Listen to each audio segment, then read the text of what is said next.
Evelyn Hart built the most luxurious hotel in the city. Glass, marble, chandeliers. Her name on everything. But every man she dated wanted the billionaire, not the woman. So she did something nobody expected. She put on a cleaner's uniform, wiped off the makeup, hid her identity, and became Eva Brooks on the night shift inside her own hotel, just to see who would treat her like a human being. Then she met Noah Reed, quiet, kind, and completely unimpressed by status. But there's a problem. If Noah falls for her, it's built on a lie. And the moment the truth comes out, it won't just break his heart. It could destroy everything she built to protect her own. Evelyn Hart stood behind a wall of tinted glass on the penthouse level of the Hartwell Crown and watched the city glitter like a sea of coins. Below, and cameras flashed at the hotel's grand entrance as black cars rolled up and guests stepped out in designer gowns and tailored suits, smiling as if they'd been born in light. The Hartwell Crown was her newest property, her boldest.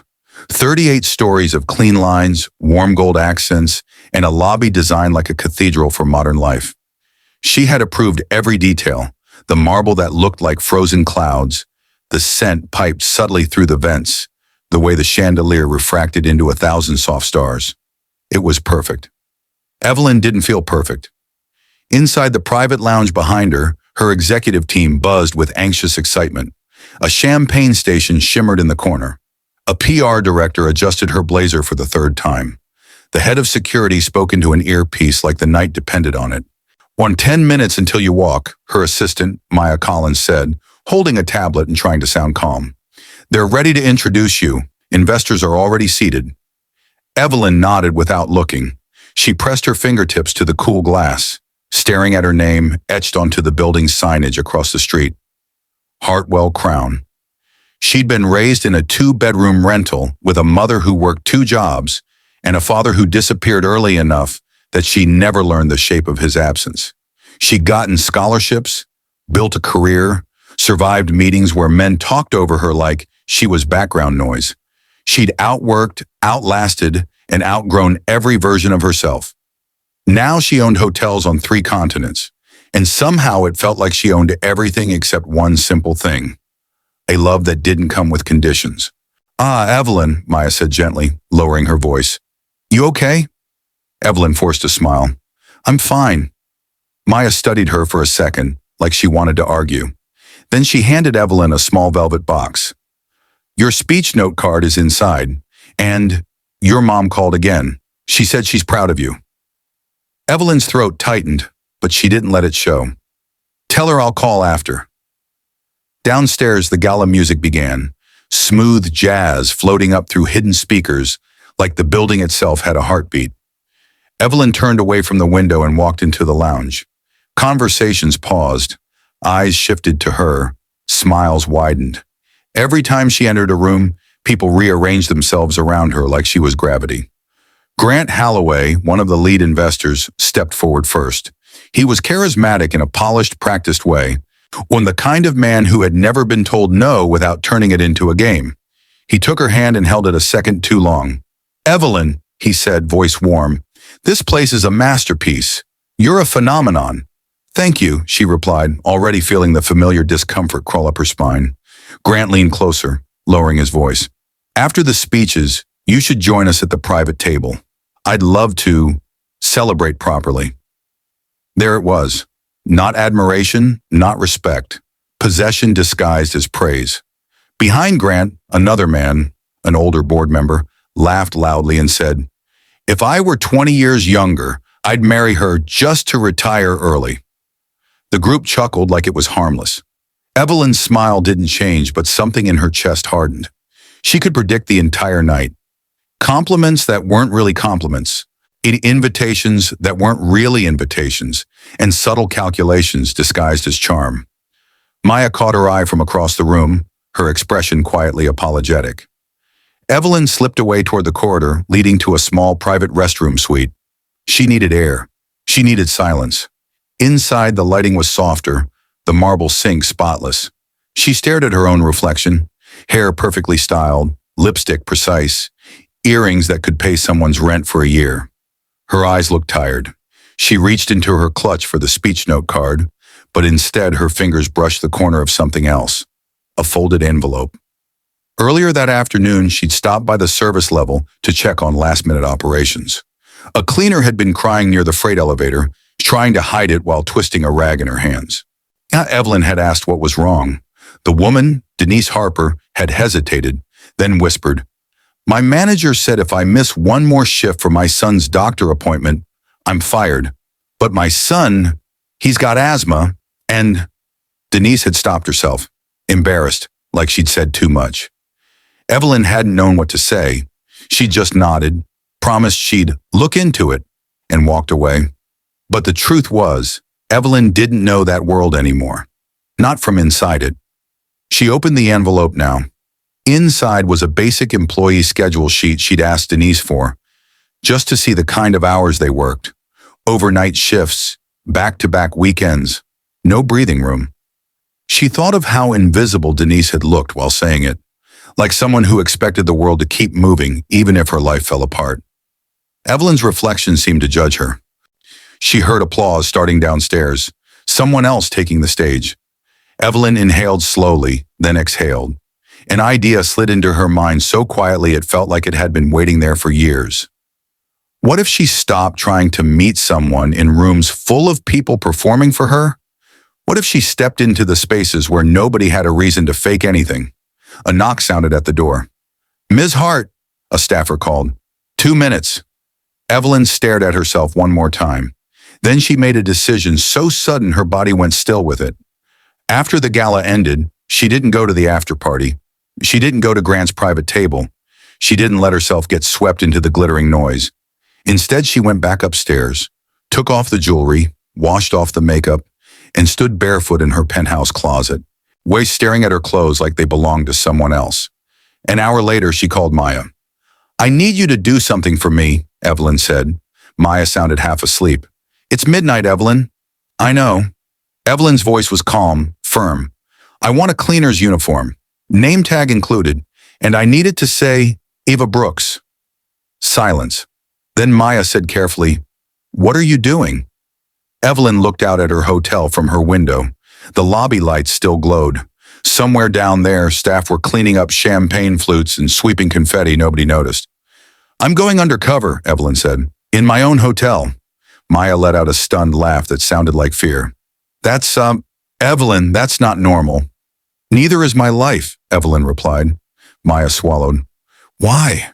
Evelyn's fingers curled around the window frame. "Oh, it's because I don't want someone to fall in love with a brand. I want them to fall in love with a person." Maya didn't answer right away. Then she said quietly, "If you do this, you can't tell anyone. One mistake and it becomes a scandal." "I know. And you could get hurt." Evelyn's gaze dropped to the street below, to the doorman helping a guest into a car. "I'm already hurt," she said. "I just hide it better." Maya exhaled. "Okay, I'll handle it. But I'm not letting you do this alone." "I won't be alone," Evelyn said, and surprised herself with the hope in her own voice. Because deep down she already sensed it, somewhere in those quiet hallways behind the polished luxury and the glass and the gold. There was a truth she'd never met, and she was finally brave enough to go looking for it. At 11:48 p.m., Evelyn Hart stood in front of her penthouse mirror and barely recognized the woman staring back. No diamonds, no silk, no tailored power suit. Her hair was pulled into a plain bun, the kind that didn't invite conversation. She wore a gray polo with the hotel logo, black slacks, sensible shoes, and a laminated name tag clipped to her chest. Maya had insisted on driving her down to the service entrance herself. She waited now in the hallway outside Evelyn's private elevator, arms folded, looking like a worried older sister who'd agreed to something she didn't support but wouldn't abandon. "You understand the rules, right?" Maya asked for the 5th time. "No penthouse elevator, no name slips, no using your card for anything. And if anything feels off, you walk away. No heroics." Evelyn adjusted the uniform collar, forcing a calm she didn't fully feel.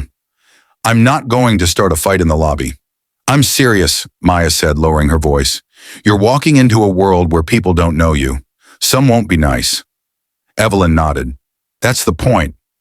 Maya handed her a basic janitorial key ring and a small radio unit. These are standard. You'll be assigned a section and you follow it. If anyone asks why you're new, you're filling in because of staffing shortages. Are there staffing shortages? Evelyn asked. Maya gave her a look. There are always staffing shortages. Evelyn swallowed. The uniform felt heavier than it should. They rode down to the service level in silence. The elevator opened to fluorescent lighting and the smell of detergent. Clean, sharp, and industrial. A different hotel existed down here. Hidden beneath the glamour, narrow hallways, storage rooms stacked with linens, carts lined like soldiers waiting for orders. A small office door stood open. A woman with a clipboard looked up as they approached. She was in her late 40s, hair pulled tight, posture sharper than her pencil. Name? She asked without greeting. Evelyn's stomach fluttered. She forced her voice steady. Eva Brooks. The woman checked the list. You're late. Night shift starts at 11:30. I'm sorry, Evelyn said, and the apology came out too smooth, too practiced.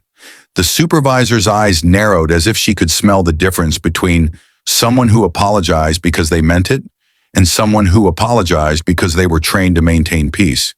You'll be on level 10 tonight, the woman said. Guest corridors, service elevators, the staff break room. Don't bother guests unless they bother you. If they complain, we hear about it, and then I hear about it, and then you hear about it. Got it? Yes, ma'am. The woman clipped a paper onto Evelyn's card. Name's Sharon Pike. If you need something, you ask. If you mess up, I write it down. Welcome to housekeeping. Evelyn pushed the card into the corridor, the wheels squeaking faintly. She kept her head lowered as she moved, trying not to look like someone wearing a costume. On the main floors, the Hartwell crown was all velvet and warm lighting. On level 10 at midnight, it was quiet and cool, the carpet absorbing sound, the walls lined with art designed to feel expensive without saying it out loud. Evelyn started wiping fingerprints off the elevator panel. Her movements were careful, slower than they should have been. When the work was simple, but the reality of doing it, being the person tasked with making luxury look effortless, made her chest ache with a strange guilt. A door opened behind her. A man stepped out, adjusting his suit jacket, phone pressed to his ear. He glanced at Evelyn like she was furniture and continued speaking. No, I told you I want it handled tonight, he snapped into the phone. I don't care how you do it, just... He stopped abruptly, pointing at the trash bin by the elevator. Hey, he said to Evelyn, not even lowering his voice. That's full. Evelyn blinked. The bin was half full. I can take it, she said evenly. He nodded like he'd completed his duty and turned back to his call. Yeah, like I said, tonight. He walked away, the door clicking shut behind him. Evelyn stood still for a second, and the moment hanging in the air like a bad smell. Nobody had ever spoken to her like that, not once, and yet she'd built a world where people like him could. Her hands tightened around the trash liner. She moved on. Half an hour later, her cart rolled past an alcove with a vending machine and a narrow staff hallway. A door swung open and someone emerged carrying a toolbox, almost colliding with her cart. Whoa, sorry, the man said quickly, steadying the cart with one hand. Evelyn looked up.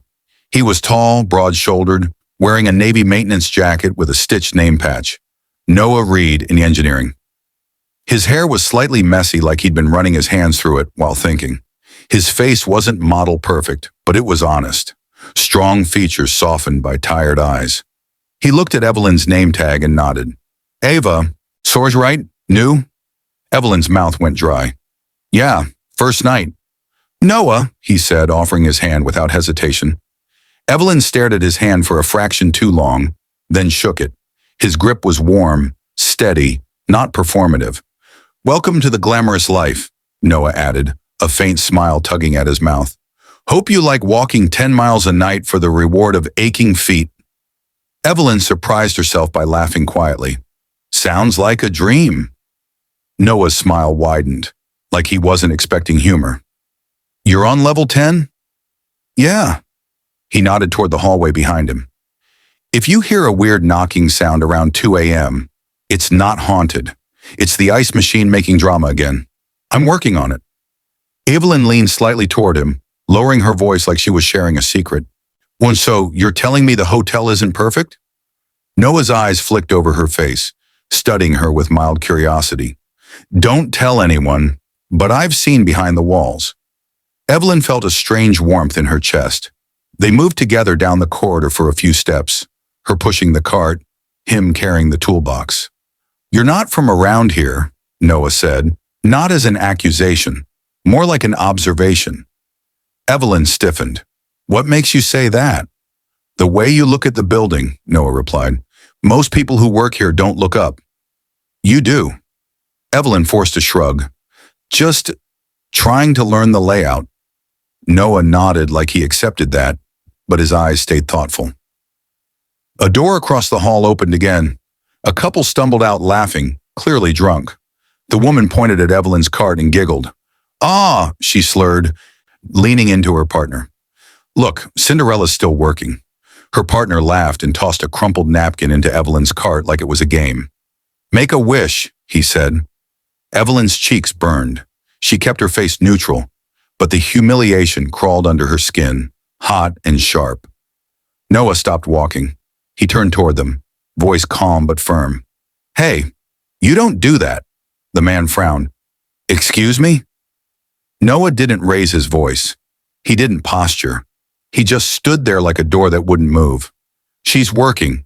You're a guest. Act like it. The woman rolled her eyes. Relax. It's a joke. Noah's gaze didn't soften. It's only a joke if everyone's laughing. The couple muttered something and stumbled back into their room, slamming the door. Evelyn stared at Noah, caught between gratitude and shock. You didn't have to do that, she said quietly. Noah shrugged like it was nothing. Yeah, I did. He looked at her cart, then at her again. You okay? Evelyn swallowed. For a second, she almost told him the truth. Almost said, I built this place. I'm not supposed to be treated like this. I don't know how to be invisible. Instead, she nodded. I'm fine. Noah studied her like he didn't believe it, then reached into his jacket pocket and pulled out a small packet of pain relievers. Take these later, he said. First week feet are brutal. Evelyn blinked. You just carry those around? Noah's mouth tilted. Night shift is basically survival. You learn. He started walking again, and Evelyn pushed her cart beside him. For the next hour, they crossed paths twice more, once by the service elevator, once near the break room. At each time, Noah gave her a small nod, like he was quietly checking in without making it a big deal. And each time, Evelyn felt something she hadn't felt in a long time. Seen. At 3:17 a.m., Evelyn stepped into the staff break room to refill her water bottle. The room was small, plain, with a microwave, a coffee pot, and a table scratched with years of use.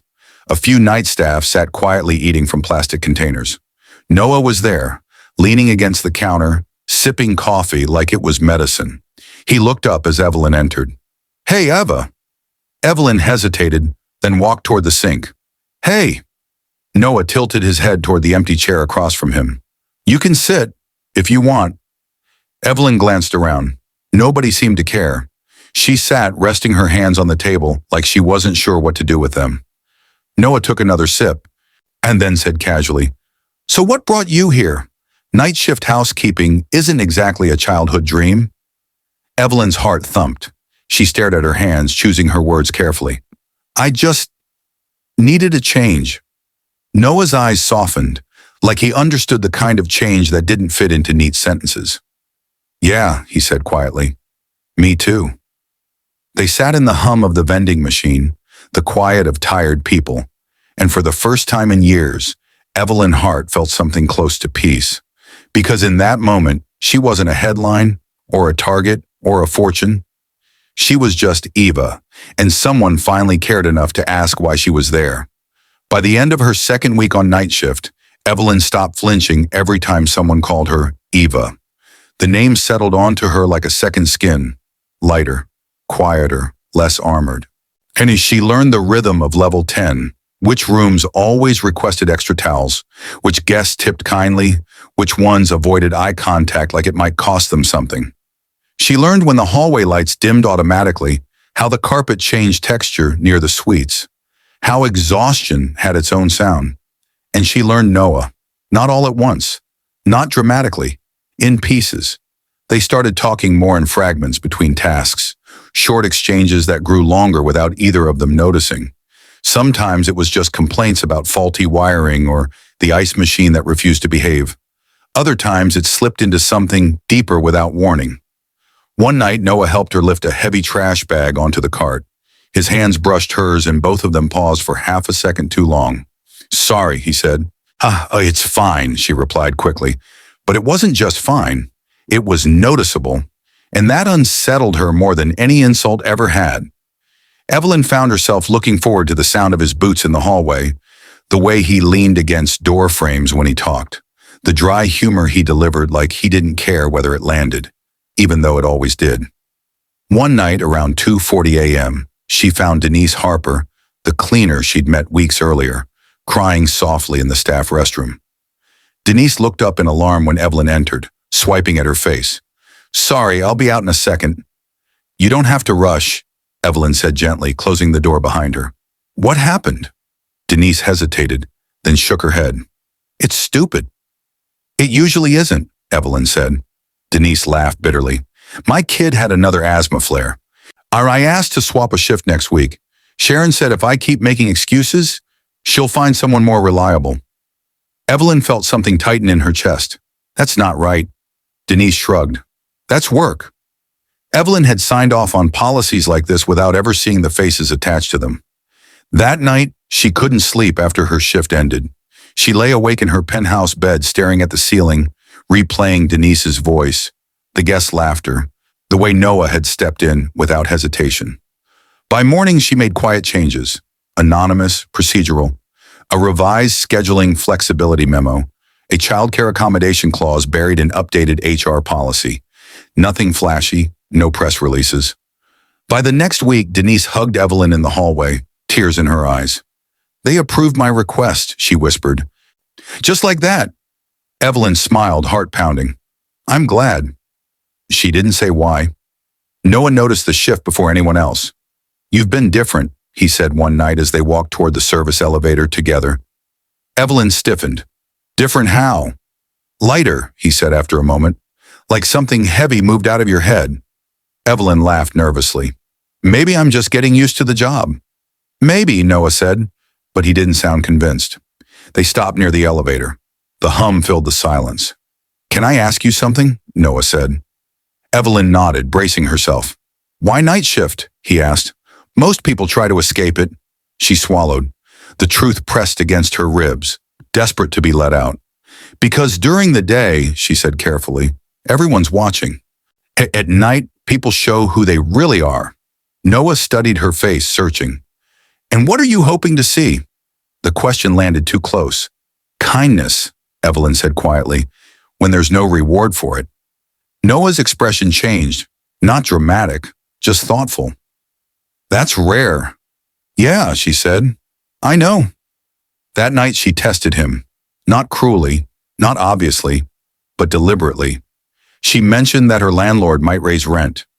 Noah didn't offer to fix it or rescue her.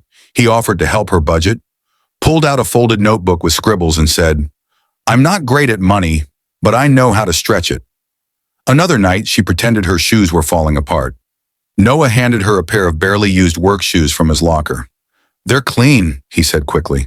"Then I bought the wrong size." She noticed how he never once asked for anything in return. No flirting pressure, no expectation, just presence. And that terrified her, because she was falling for him, not as a billionaire, not as a fantasy, but as a woman with tired feet and a borrowed name. The lie grew heavier every day. The breaking point came unexpectedly. A guest on level 10 began shouting at Denise over a missing robe. His voice echoed down the hallway, sharp and demeaning. Sharon arrived and immediately sided with the guest, apologizing profusely, then turned on Denise in front of everyone. "You can't handle one simple request?" Sharon snapped. "Do you want to lose this job?" Evelyn stepped forward without thinking. "It wasn't her fault," she said. Her voice was steady, but the hallway went silent. "So the robe shipment was delayed. Everyone knows that." Sharon spun toward her. "Excuse me?" Evelyn's heart pounded. She could feel Noah's eyes on her from behind. "I said it wasn't her fault," Evelyn repeated. And talking to her like that is unnecessary. Sharon's mouth fell open. You don't tell me how to manage my staff.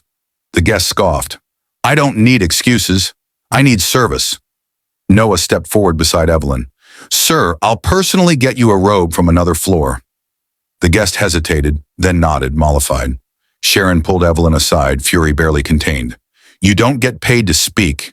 You get paid to clean. One more outburst like that, and you're gone. Evelyn nodded slowly. Understood. But something had shifted. Later in the maintenance corridor, Noah stopped her. That was brave, he said quietly.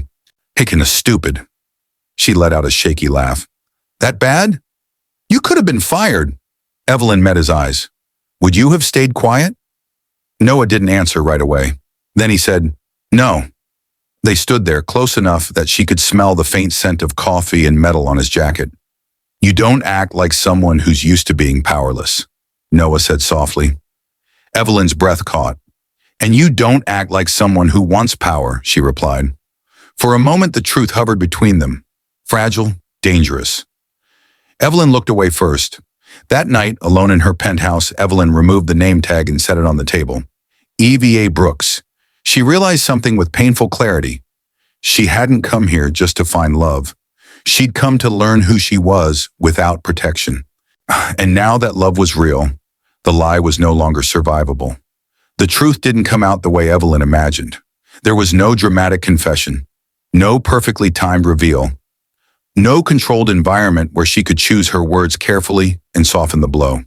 It came out messy, public, unforgiving. It happened on a Thursday night, quiet by hotel standards, when a group of Hartwell Hospitality board members arrived unannounced for a late inspection tour. Evelyn hadn't known they were coming. That alone told her something was wrong.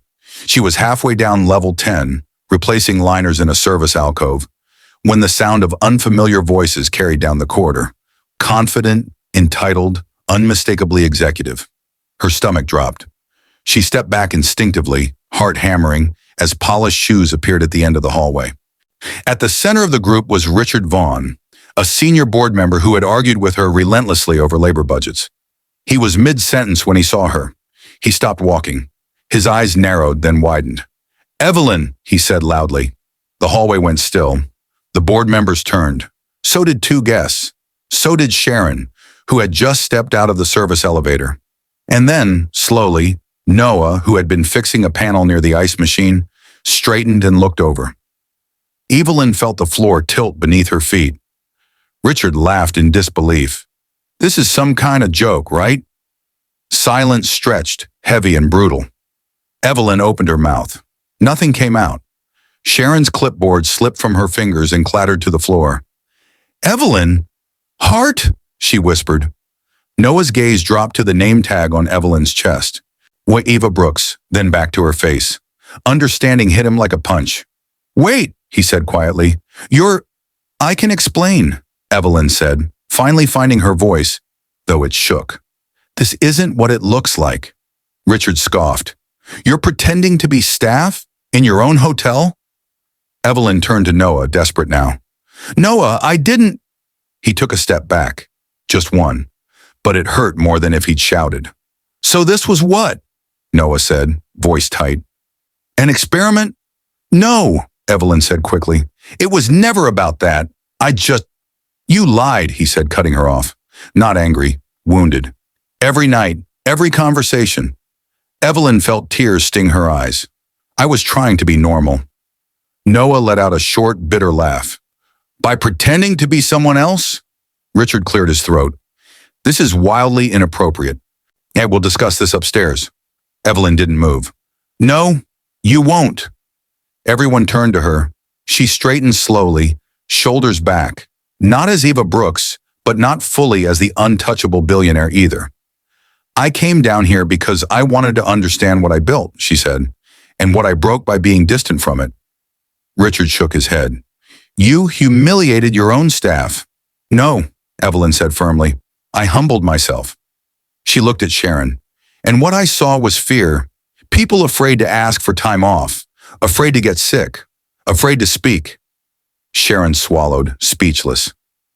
Evelyn turned back to Noah. Her voice softened. I never wanted you to fall for a title. I wanted you to see me before the money did. Noah's jaw tightened. And you decided I didn't deserve the truth? Evelyn had no defense left. Mott, you're right, she said quietly. I should have told you sooner. I was afraid that if I did, you'd disappear. Noah stared at her for a long moment. Then he nodded once. Congratulations, he said. You got what you were afraid of. He walked away. The sound of his footsteps faded down the corridor, each one echoing like a closing door. Evelyn didn't chase him. That night she resigned from her own board chair, temporarily, handing operational authority to an independent committee. She ordered a full internal review of management conduct, scheduling practices, and employee protections. Names were removed, policies rewritten, managers retrained or replaced. There were headlines, speculation, praise and criticism in equal measure. But Evelyn ignored all of it. She missed Noah. Weeks passed. She stopped wearing the uniform. But she didn't retreat to the penthouse either. She spent time on service floors openly now, listening without disguise. Some staff avoided her. Others thanked her. Denise hugged her openly. One evening, months later, a proposal landed on her desk. From Noah Reed's subject, Community Lodging Expansion. Concept draft. Evelyn's hands shook as she opened it.